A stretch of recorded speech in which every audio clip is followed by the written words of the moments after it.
श्री गणेशाय नमः। वयम राष्ट्रं जागृयामः पुरोहिताः। आ सिद्धांतने ધ્યાનમાં રાખી કેટલીક બાબતો હું રજૂ કરવા માગું છું. મારું નામ છે ડૉક્ટર કાંતિલાલ પૂજાલાલ ભટ્ટ. હું આસુરીપુર સંસ્કૃત મહાવિદ્યાલયમાં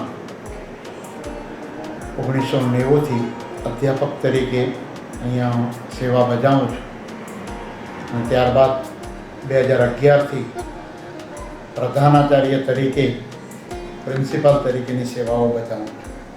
આ સૂર્યપુર સંસ્કૃત મહાવિદ્યાલય, જેને સૂર્યપુર સંસ્કૃત પાઠશાળા કહેવામાં આવે, એ સૂર્યપુર સંસ્કૃત પાઠશાળાની શરૂઆત 16મી જાન્યુઆરી 1901માં 5 વિદ્યાર્થીઓથી આ પાઠશાળાની શરૂઆત થઈ. ભીમાનંદ શુક્લ નામના એક દંડી બ્રાહ્મણ સંન્યાસી, એ બ્રાહ્મણ સંન્યાસી અને મણિબેન કરીને દિવ્ય આત્મા હતા. એ બંને જણાએ પોતાની જે કંઈ ભૂમિ હતી એ ભૂમિને કવિ નર્મદના મકાનની બાજુની આ તમામ મિલકત, એ 1901માં એ તમામ મિલકત ચંદ્રમૌલેશ્વર મહાદેવના મંદિર સહિતની પ્રોપર્ટી સંસ્કૃતના વિકાસ માટે, વૈદિક પરંપરાના વિકાસ માટે અને વેદો દ્વારા રાષ્ટ્રની રક્ષા માટે, આ મુખ્ય ઉદ્દેશ આ હતો કે વેદો દ્વારા સંસ્કૃતિ અને રાષ્ટ્રની ઉન્નતિ થાય. એ માટે ભીમાનંદ શુક્લએ પોતાની સંપત્તિ અર્પણ કરી અને 1901માં 16મી જાન્યુઆરી 1901 સવારે 9 વાગે અહીંયા 5 વિદ્યાર્થીથી સંસ્કૃત પાઠશાળાની શરૂઆત થઈ. એ સંસ્કૃત પાઠશાળા શરૂ ધીરે ધીરે કરતાં વટવૃક્ષ બની અને ત્યારબાદ સંપૂર્ણાનંદ સંસ્કૃત વિશ્વવિદ્યાલય વારાણસી દ્વારા એની માન્યતાઓ મળી કાશીથી. ત્યારબાદ ભારતીય વિદ્યામંડળ મુંબઈ દ્વારા એની માન્યતાઓ મળી. ત્યારબાદ ગુજરાતમાં બૃહદ ગુજરાત સંસ્કૃત પરિષદ દ્વારા એની માન્યતાઓ મળી અને ધીરે કરતાં ગુજરાત ગવર્મેન્ટ રાજ્ય પરીક્ષા બોર્ડે ગુજરાત રાજ્યની આ પાઠશાળાઓના વિકાસનું લક્ષ્ય હાથમાં લીધું અને રાજ્ય પરીક્ષા બોર્ડને સીધી સંસ્કૃત પાઠશાળાઓનું સંચાલન સોંપ્યું. અને ત્યારબાદ ગુજરાત રાજ્યમાં પાઠશાળાઓનો વ્યાપ વધ્યો. એમ આવી જૂની જે પાઠશાળાઓ હતી એ પાઠશાળાઓના વિકાસ માટે કોઈ પણ એક સંસ્કૃત યુનિવર્સિટી બનાવવાનો મનમાં વિચાર આવ્યો અને એ સંસ્કૃત યુનિવર્સિટી વેરાવળમાં બનાવવામાં આવી. આજની તારીખમાં આ પાઠશાળા, આ સંસ્કૃત મહાવિદ્યાલય શ્રી સોમનાથ સંસ્કૃત યુનિવર્સિટી સાથે જોડાયેલી છે. આ પાઠશાળા સળંગ એકમમાં વર્ષોથી વૈદિક પરંપરાથી ચાલી રહેલી છે. 9મા ધોરણથી લઈ આ MA સુધી, એટલે પ્રથમ વર્ષ, પ્રથમા દ્વિતીય વર્ષ, મધ્યમાં પ્રથમ વર્ષ, મધ્યમાં દ્વિતીય વર્ષ is equal to secondary and higher secondary. ત્યાર પછી શાસ્ત્રી પ્રથમ વર્ષ, શાસ્ત્રી દ્વિતીય વર્ષ અને શાસ્ત્રી તૃતીય વર્ષ ઇઝ ઇક્વલ ટુ BA. અને ત્યાર પછી આચાર્ય પ્રથમ વર્ષ અને આચાર્ય દ્વિતીય વર્ષ, MA પાર્ટ 1, MA પાર્ટ 2. આ રીતે પરીક્ષાઓનું સંચાલન ચાલે. અને આ પાઠશાળાની અંદર અત્યાર સુધીમાં હજારો વિદ્યાર્થીઓ ભણી ગયા છે. કેટલાક વિદ્યાર્થીઓ રાષ્ટ્રપતિ દ્વારા સન્માનિત પણ થયા છે. અમારા નરેન્દ્રભાઈ ઉપાધ્યાય જ્યોતિષના આચાર્ય હતા, રાજ્યપાલ દ્વારા સન્માનિત થયા. નીલકંઠભાઈ શુક્લ રાષ્ટ્રપતિ દ્વારા, એના ટ્રસ્ટી પણ હતા અને ભૂતપૂર્વમાં વિદ્યાર્થી પણ હતા. રાષ્ટ્રપતિ દ્વારા એમને સન્માનિત કરવામાં આવે. ત્યાર પછી અમારા ગોવર્ધનેશ વિઠ્ઠલદાસ જોશી, એ પણ આ પાઠશાળાના વિદ્યાર્થી પણ હતા અને આ પાઠશાળાના પ્રમુખ તરીકે વર્ષો સુધી સેવા બજાવી. એમને પણ રાજ્યપાલ દ્વારા સન્માન કરવામાં આવેલું. તો આ પાઠશાળા વર્ષોથી અસંખ્ય વિદ્વાનો સમાજની આ પાઠશાળાએ પીરસ્યા છે. અને એક મુખ્ય મુદ્દો આ પાઠશાળાનો એ છે, હેતુ એ છે કે આ પાઠશાળા 1901થી ચાલે છે, પરંતુ આજ દિન સુધી આ પાઠશાળાએ અહીંયા ભણનાર વિદ્યાર્થી પાસે રહેવાનો કે જમવાનો એક પણ પૈસો લેતા નથી. વિનામૂલ્યે શિક્ષણ આપવામાં આવે છે. હવે કઈ બાબતનું શિક્ષણ આપવામાં આવે છે તે બાબતમાં કહીએ તો સૌથી પહેલાં વ્યાકરણના પણ 2 પ્રકાર છે. એક નવી વ્યાકરણ અને એક પ્રાચીન વ્યાકરણ. અહીંયા નવી વ્યાકરણનું અધ્યયન કરાવવામાં આવે છે. ત્યાર પછી સંસ્કૃત સાહિત્ય એટલે સંસ્કૃત લિટરેચર એનું અધ્યયન કરવામાં આવે છે. બીજો વિષય. ત્રીજો વિષય છે પુરાણ. 18 પુરાણોનું પણ અહીંયા અધ્યયન કરવામાં આવે છે. જ્યોતિષનું અધ્યયન કરવામાં આવે છે. ધર્મશાસ્ત્રનું અધ્યયન કરવામાં આવે છે. અને ખાસ કરીને અપૌરુષેય જે વેદો છે એમાં શુક્લ યજુર્વેદ માધ્યાન્તિની શાખાનું અહીંયા સસ્વર અધ્યયન કરાવવામાં આવે છે. એ પ્રાચીન કાળથી અધ્યયન કરવામાં આવતું. વચ્ચે એની પરંપરા થોડી ઓછી થઈ ગયેલી. ફરી પાછી આ પરંપરા છેલ્લા 5 વર્ષથી સતત એને જાગૃત કરી છે. અને હાલમાં પણ લગભગ 15 થી 20 વિદ્યાર્થીઓ સંપૂર્ણ વેદાધ્યયન કરીને તૈયાર થયા છે. આજની તારીખમાં જે ઇન્ટરવ્યૂ ચાલી રહ્યું છે, આજની તારીખમાં પણ નીચે વેદ પારાયણ અમારા વિદ્યાર્થીઓ વેકેશન દરમિયાન વેદ પારાયણ વિદ્યાર્થીઓ કરે છે. જે વિદ્યાર્થીઓ સંપૂર્ણ વેદ કંઠસ્થ કરી દીધો છે એવા વિદ્યાર્થીઓ દ્વારા વેદ પારાયણ 2 દિવસ સુધી ચાલશે. આ ચોથું વેદ પારાયણ પાઠશાળામાં ચાલી રહેલું છે. આ પાઠશાળાને સુરતની દાનવીર પ્રજાએ સતત જાગૃત રાખી છે. એ બાબતમાં સુરતની જનતાનો પણ હું ખૂબ ખૂબ આભાર માનું છું. એનું કારણ 1901થી ચાલતી વિનામૂલ્યે શિક્ષણ આપતી આ સંસ્થાને વખતો વખત 56 દુકાળ પણ નડી ગયો. એ 56 દુકાળમાં પણ પાઠશાળા સુરતની પ્રજાએ બંધ નથી પડવા દીધી. એ બહુ મોટો એનો ફાળો છે સુરતની જનતાનો, સુરતની પ્રજાનો. અને એનું એક કારણ હું એ માનું છું કે કર્ણના અગ્નિ સંસ્કાર દાનેશ્વરી કર્ણ કહેવાય. કર્ણ જેવો દાતા ન ભૂતો ન ભવિષ્યથી. અને કર્ણના જો અગ્નિ સંસ્કાર અશ્વિની કુમારમાં થયા, તાપી માતાને કિનારે. તાપી પણ કર્ણની બેન છે. કર્ણ પણ સૂર્યનો પુત્ર, તાપી પણ સૂર્યની પુત્રી. અશ્વિની કુમારમાં કર્ણના અગ્નિ સંસ્કાર થયેલા. અને એ અગ્નિ સંસ્કારનો પવન સુરતીઓને અડ્યો. એના અગ્નિ સંસ્કારનો પવન અને એ ડીએનએ આજની તારીખમાં પણ સુરતમાં જાગૃત છે. અને વિશ્વમાં ક્યાંય પણ મોટી હોનારત થાય, સૌથી હાઈએસ્ટ દાન સુરતમાંથી જાય છે. એ સુરતી પ્રજાએ આ સંસ્કૃત પાઠશાળાને અવિરત જાગૃત રાખી છે. વચ્ચે પ્લેગ આવ્યો, ભયંકર રેલ આવી, પરંતુ આવી પરિસ્થિતિમાં પણ આ પાઠશાળાને દાતાઓએ જાગૃત રાખી છે. કહેવાય છે વિનાશ્રયમ ન શોભંતે પંડિતા વનિતા લતા. પંડિતો, વેલ અને સ્ત્રી એ આશ્રય વગર શોભતા નથી. તો અમને પણ સુરતની દાનવીર પ્રજાનો ખૂબ આ પાઠશાળા ચલાવવા માટે સાથ સહકાર મળ્યો છે. આ પાઠશાળામાં સૌથી પહેલાંથી લઈ અત્યાર સુધીમાં 5 પ્રધાનાચાર્યો થયા.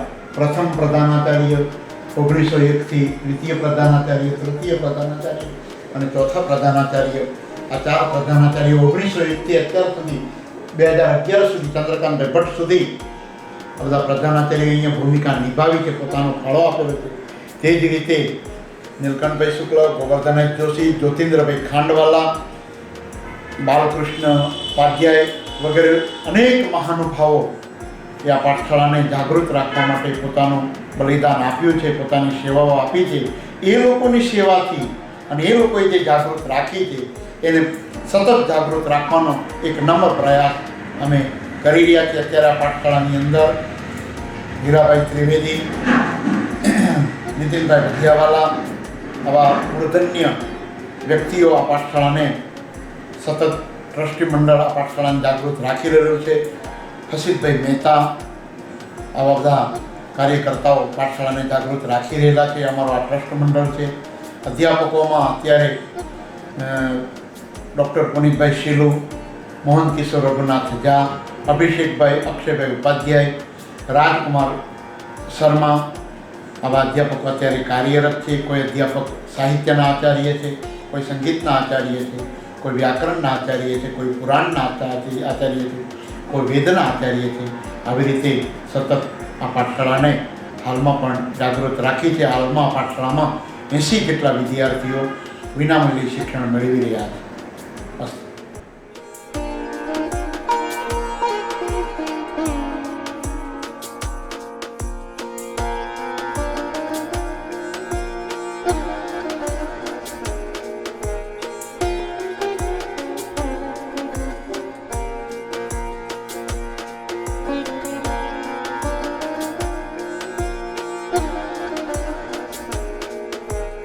નમસ્કાર, હું અભિષેક ઉપાધ્યાય સૂર્યપુર સંસ્કૃત પાઠશાળામાં અધ્યાપક તરીકે ફરજ બજાવું છું અને અહીં સૂર્યપુર સંસ્કૃત પાઠશાળા એક નવા સ્વરૂપે તૈયાર થઈ છે, જેમાં અલગ અલગ વૈદિક ગણિત વિજ્ઞાન લેબ, ખગોળ વિજ્ઞાન લેબ, ભાષા પ્રયોગશાળા સાથે ઈ-લાઇબ્રેરી જેવા નવા ઉપક્રમો અહીં અમે શરૂ કર્યા છે.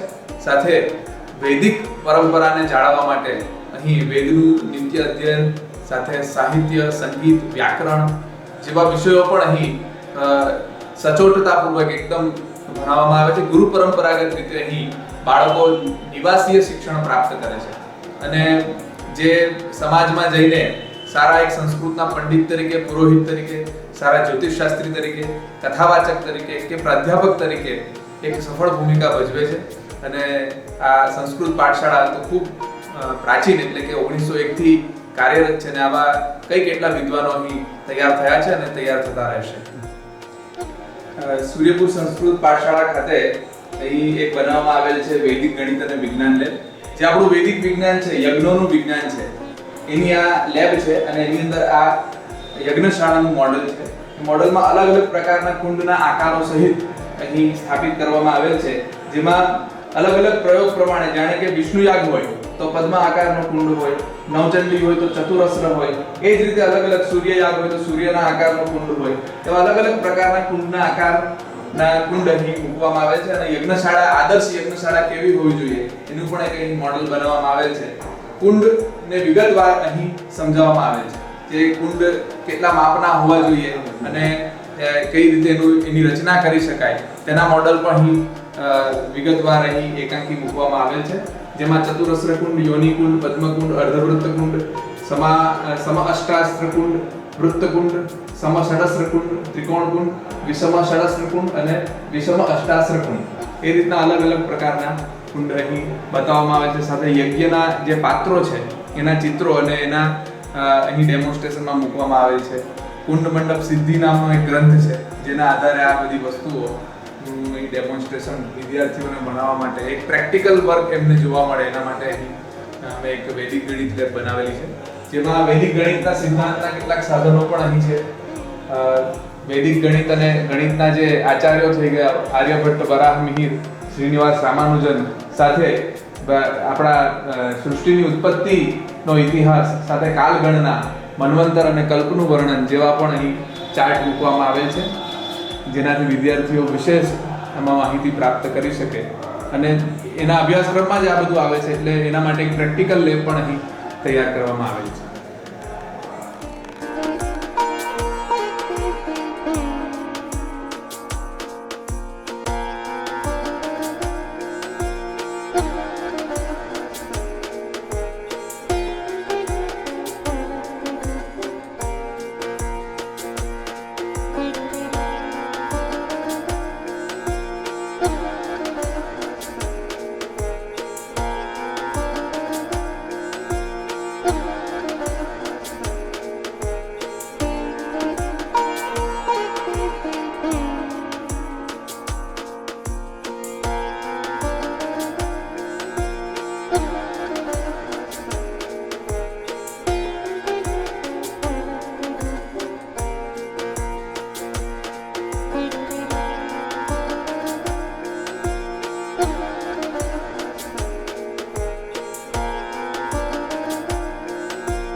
સૂર્યપુર સંસ્કૃત પાઠશાળા સંચાલિત સાર્વજનિક પુસ્તકાલયમાં વર્ષો જૂની પ્રાચીન હસ્તલિખિત પોથીઓનું સંવર્ધન અહીં કરવામાં આવેલ છે.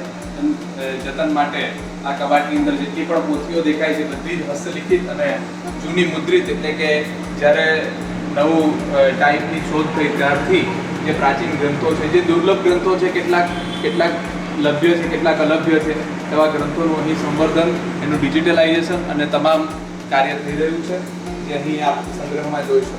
ગીતા પ્રેસ દ્વારા છપાયેલ વખતો વખતના કલ્યાણના અંકોનો અહીં સંચય છે, જે જૂના 1900ની સાલથી જે 1945-58 અલગ અલગ જે તીર્થાંક છે, પુરાણ અંક છે, યોગ અંક છે, એ બધા અલગ અલગ કલ્યાણના અંક અહીં સાચવવામાં આવેલ છે, જે ખૂબ જ જ્ઞાનપ્રદ અંકો હોય છે. ગીતા પ્રેસ ગોરખપુર દ્વારા છાપવામાં આવતા તે દરેક અંકોનું અહીં સંકલન કરવામાં આવે છે.